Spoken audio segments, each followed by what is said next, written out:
The heart of a father. The heart of a father goes into fatherhood only knowing what they've been taught, only knowing what their father or not having a father has taught them. The heart of a father mostly has no idea how to even be a father. Depending on your struggles and trials and tribulations that you've had and whether or not you've done healing work on yourself, determines what kind of father you are. And so you go into this fatherhood, however you go into this fatherhood, and you pray that you'll do a good job.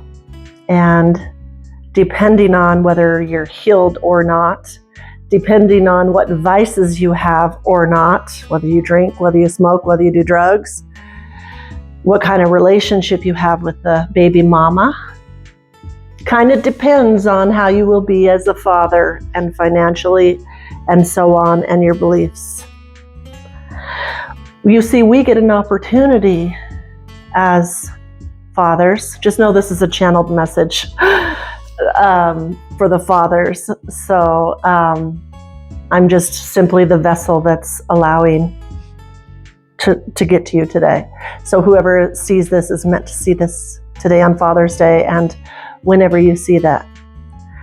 You see, you do the best you can with the rule book that you have. But your rule book might have been broken a little bit. And because of past trauma, you may have seen a whole different side of fathership that you do not want to carry on to this generation that you're going to create. Or if you don't want to take the route of breaking the generational curse, then you take on what your dysfunctional family did, if they were drunks, if they were abusers, whatever, and then you do the same thing because you have chosen not to do the healing work because you don't even know how to find yourself and you're busy and you've got to make money and this is just the way it's always done. So you take that path.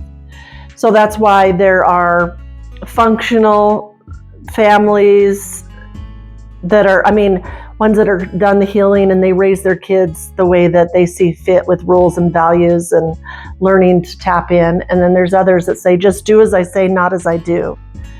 And really, at the end of the day, men are always just, trying to provide. You got to provide. The more kids you have, you got to provide.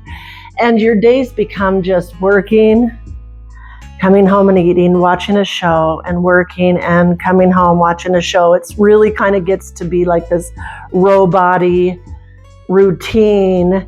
And have sex at 6 o'clock right after the kid, whatever, or put them on the schedule.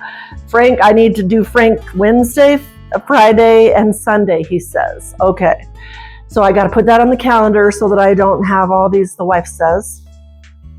And the same with men. Men are like, okay, well, I work and my wife said this. And so I've got to do that because I want to be a good husband. And this is the way she wants to run the house, as a routine. And so I'm just another put me on the list, honey.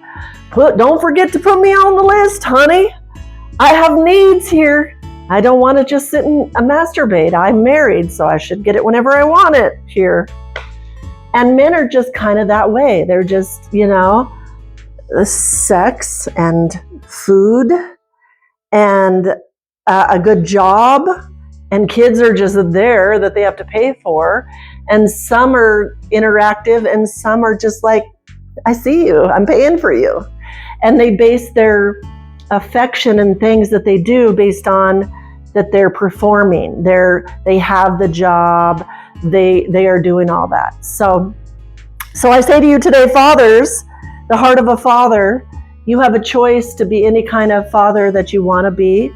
But if you want to take a look at maybe figuring out all the answers inside and maybe taking time, meditation and prayer is not just for women, taking time to just wake up by yourself and centering yourself and rebuilding yourself and checking for the answers and asking your angels and spirit guides for help and all of that so that you can get it right. Could you imagine what a great world this would be if that's the way that fathers felt and just let go of the alcohol, let go of the drugs, let go of all that, and decided, even if I have to be a father raising my child myself, I want to do it the way that I want to get it right. I want to get it right. And just think about how this younger generation wouldn't be so screwed up if the fathers would just get it right, if they would just be involved, if they would just have their priorities in a way to where their daughters and their sons felt safe to come talk to them, and they felt safety, a soft place to land when they thought of their father, and they never thought of their father in any other way but safety. And you can attain that, and it's never too late. So I would say to you that happy Father's Day, and that my prayer for you would be that you do the work inside yourself and pause and find yourself and learn your happiness comes from within, and learn your heart, learn your soul, pick relationships based on your soul connections, not superficial connections, before you bring children into this world. But if you've already done that, like most of us have, then do it now, do the work now. And you can always undo the things that have happened by changing yourself first. So I love you, and this is just kind of in my version a heart of a father, how in a perfect world we could have all these perfect role models and soulful men that weren't afraid to cry running around. And I love it when I see those backpacks and stuff that men use now, and some men are becoming stay-at-home dads. And I think that this new generation is doing its best to connect internally so that they can have beautiful father relationships. And I just wanted to tell you today, I see you, I acknowledge you, and keep on doing the great work, because being a father is absolutely one of the biggest gifts that could ever happen to you. And I want you to appreciate the fact that you never gave up, that you're still there with your child, and you're still supporting and loving and doing all the things for yourself so that you can show up as your best version for your children. So have a blessed day today and forever.